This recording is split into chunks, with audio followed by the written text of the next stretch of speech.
사도신경으로 우리의 신앙을 고백하며 10월 22일 금요일 기도회 시작하겠습니다. 나는 전능하신 아버지 하나님 천지의 창조주를 믿습니다. 나는 그의 유일하신 아들 우리 주 예수 그리스도를 믿습니다. 그는 성령으로 잉태되어 동정녀 마리아에게서 나시고 본디오 빌라도에게 고난을 받아 십자가에 못 박혀 죽으시고 장사된 지 사흘 만에 죽은 자 가운데서 다시 살아나셨으며 하늘에 오르시어 전능하신 아버지 하나님 우편에 앉아 계시다가 거기로부터 살아있는 자와 죽은 자를 심판하러 오십니다. 나는 성령을 믿으며 거룩한 공교회와 성도의 교제와 죄를 용서받는 것과 몸의 부활과 영생을 믿습니다.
흉한 죄에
기도의 시간에 주신 하나님의 말씀은 시편 105편 1절에서 3절입니다.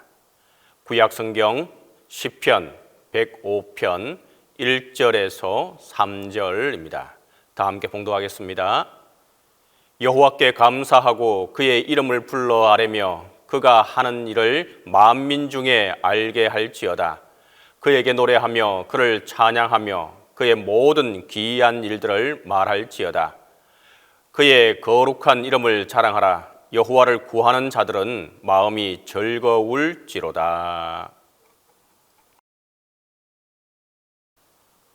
시편 105편은 감사시 또는 역사시로 분류되는 귀한 시편입니다. 시편 105편은 먼저 5절로 6절에서 아브라함의 후손 곧 택하신 야곱의 자손 너희는 그가 행하신 기적과 그의 이적과 그의 입의 판단을 기억하라고 먼저 말해주고 있습니다. 그런 후에 8절에서 하나님은 그의 언약 곧 천대에 걸쳐 명령하신 말씀을 영원히 기억하셨으니 하면서 언약의 내용들을 살펴가기 시작합니다. 그리고 42절에서 이는 그의 거룩한 말씀과 그의 종 아브라함을 기억하셨음이로다 라고 결론을 내립니다. 따라서 9절부터 41절까지는 하나님께서 아브라함과 하신 언약의 내용을 기억하시고 행하시는 놀라운 역사에 대한 회고입니다. 시편 105편은 시편의 형식을 하고 있는 대하 드라마와 같습니다. 그러기에 한 구절에 담겨 있는 배경들을 찾아 연구하다 보면 구약 전체를 살피는 것과 같습니다. 따라서 시인의 관점에서 바라본 역사의 초점을 맞추는 것이 우리가 그대로 이 성경을 이해하는 데 도움이 될 것입니다.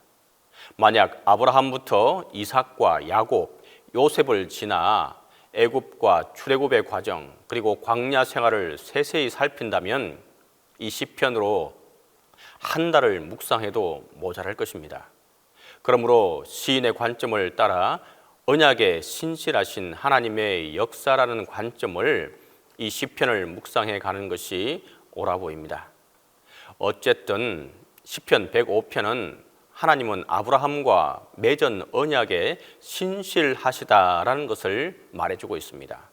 그런 하나님께 1절 감사하고 알리며 또 2절 찬양하고 말하며 3절 자랑하고 여호와를 구하는 자들의 마음이 즐거울 것이다 라는 것입니다.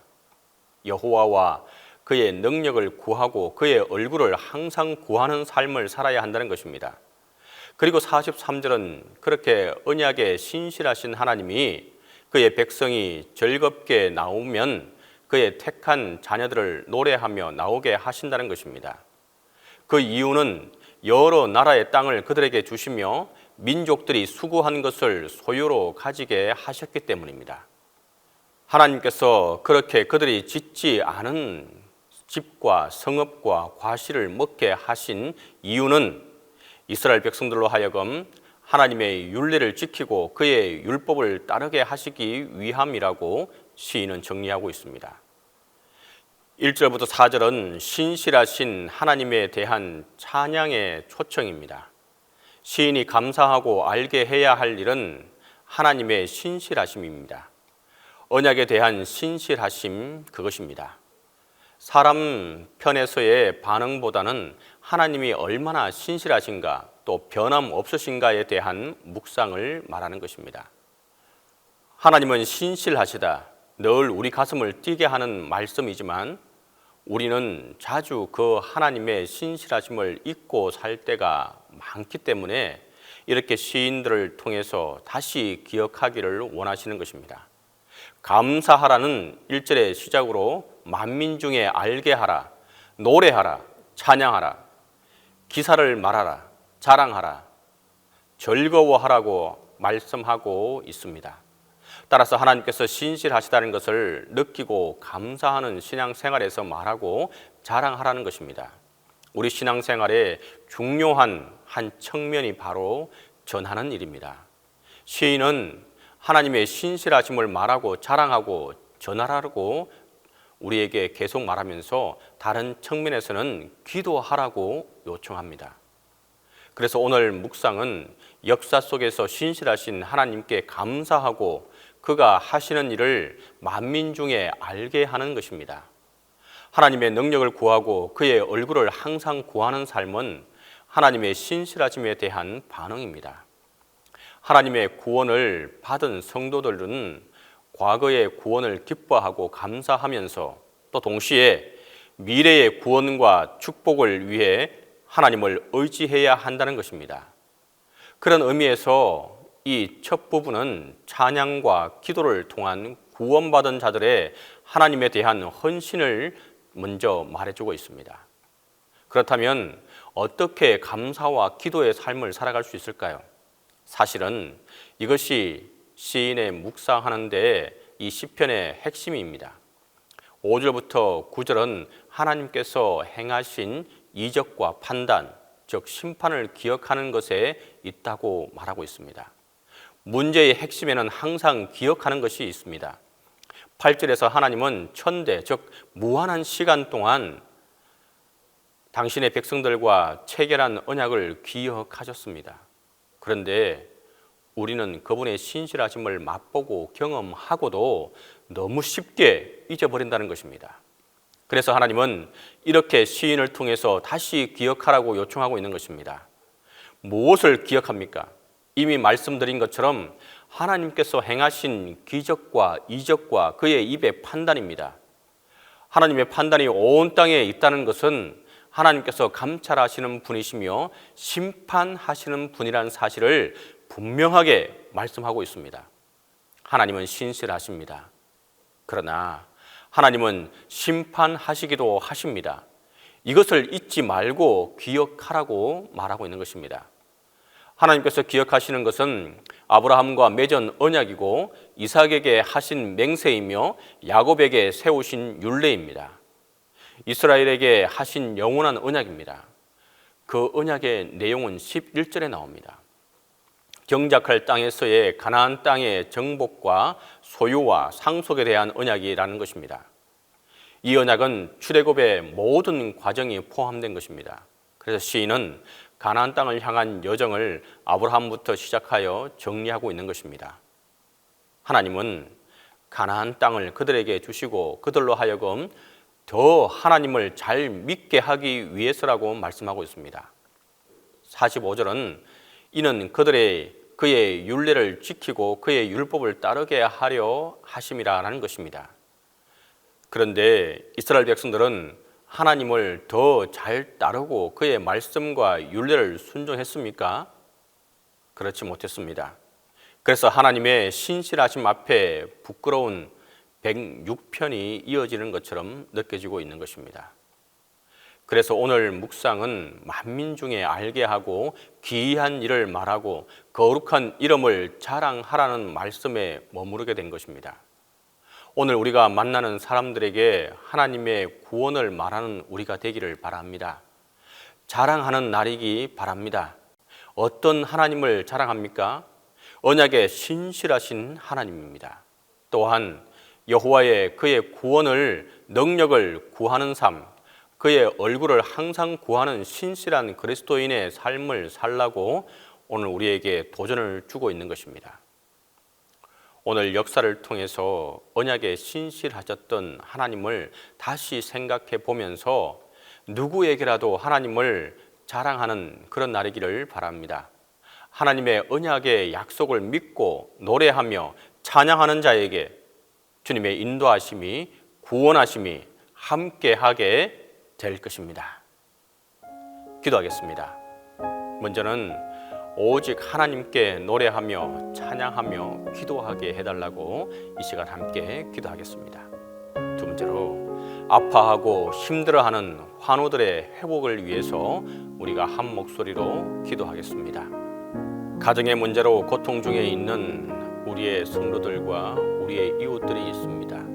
그 문제들이 하나님 안에서 온전히 해결받게 해달라고 우리가 함께 기도하겠습니다.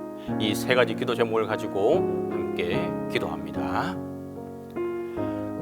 우리의 연약함을 아시며 친히 사랑하여 주신 하나님을 찬양합니다. 가장 높은 곳에 계시면서 가장 낮은 자들을 돌보시는 하나님의 사랑에 찬양드립니다. 하나님은 언제나 사랑하셨고 연약한 자들을 붙드시는 자비의 아버지이십니다. 오늘도 자비의 하나님을 찬양하며 기도합니다. 신앙 고백 가운데 임재하여 주시고 하나님을 높이는 이 시간 되게 하여 주옵소서. 매일매일의 삶도 하나님 아버지의 자비가 아니면 살아올 수 없었음을 고백합니다. 그러나 하나님의 자비를 나의 욕망을 위한 기회로 삼은 적이 많았습니다. 용서를 악용하여 이기적으로 살았음을 고백합니다. 엎드려 회개하오니 다시 한번 주님의 크신 긍휼로 용서하여 주옵소서. 오직 하나님께 노래하며 찬양하며 주님을 높이며 살게 하여 주옵소서. 자비의 주님, 오늘은 질병 가운데 있는 환우를 위해서 기도합니다. 교회 안에 적지 않은 환우들이 있습니다. 원치 않는 질병으로 인해 힘들어하고 있습니다. 육신의 연약함으로 인해 힘들어하고 있습니다. 그러나 하나님, 치유하시는 하나님, 여호와 라파이심을 믿습니다. 환우들과 가족들의 마음을 어루만져 주시고 그들의 마음이 다시 회복될 수 있도록 은혜를 베풀어 주옵소서. 사람의 힘으로는 그들의 마음을 치유할 수 없습니다. 하나님께서 그들이 마음을 어루만져 주시고 다시 일어날 수 있도록 육신과 영혼을 치유하여 주옵소서. 하나님은 낙심한 제자들에게 찾아가셔서 위로와 소망을 주셨습니다. 고통의 광야를 걷던 이스라엘에게 기쁨의 샘을 허락하시고 엠마오라는 절망의 길을 걷던 이들에게 찾아가셔서 부활의 능력을 보여주셨습니다. 주님께서 친히 환우와 가족들을 찾아가셔서 그들을 위로하시며 하늘의 소망과 기쁨을 누리게 하여 주옵소서. 주님, 일어나라 말씀하시면 일어날 줄 믿습니다. 주님께서 내 발로 걸으라 말씀하시면 발목이 힘을 얻어 걸을 줄 믿습니다. 자비 하나님, 오늘도 그 사랑의 능력으로 치유함을 받고 회복될 수 있도록 우리 환우들에게 은혜를 베풀어 주옵소서. 우리 교회에 속한 모든 성도들의 마음과 영혼도 회복하여 주시기를 간절히 바랍니다. 특히 가정의 문제들로 고통 중에 있는 이들이 있습니다. 여러 가지 이유로 인해 낙심하고 마음이 힘든 가정들이 적지 않습니다. 하나님의 신앙하며 삶 속에서 거룩하게 살기를 다짐해 보지만 무너진 마음으로 인해 그 가정이 계속해서 무너질 때가 많습니다. 내가 반드시 너에게 복 주시고 복 주며 너를 번성하게 하고 번성하게 하리라고 약속하신 말씀을 기억하면서 그 말씀을 붙들고 다시 일어나는 가정들이 되게 하여 주옵소서. 끝까지 인내하며 주님의 인도를 기도하며 나아가게 하여 주옵소서. 아무리 긴 터널이라도 끝이 있음을 기억하고 한 발 한 발 나아갈 힘을 주옵소서. 그리하여 기쁨의 소식들로 주님을 찬양하는 가정들이 되게 하여 주옵소서. 말씀을 통해 이 가정들에게 힘 주실 하나님을 찬양합니다. 말씀을 통해 새 힘을 얻고 새롭게 일어나게 하여 주옵소서. 주님, 담임 목사님과 함께하여 주시고 은혜를 베풀어 주옵소서. 영육간의 강건함을 주시고 목회에 새 힘을 더하여 주옵소서. 지치지 않게 하시고 주님께서 주시는 지혜로 헤쳐나가게 하여 주옵소서. 이제는 주님께서 가르쳐주신 기도로 기도에 마치도록 하겠습니다. 하늘에 계신 우리 아버지, 아버지의 이름을 거룩하게 하시며 아버지의 나라가 오게 하시며 아버지의 뜻이 하늘에서와 같이 땅에서도 이루어지게 하소서. 오늘 우리에게 일용할 양식을 주시고 우리가 우리에게 잘못한 사람을 용서하여 준 것 같이 우리 죄를 용서하여 주시고 우리를 시험에 빠지지 않게 하시고 악에서 구하소서.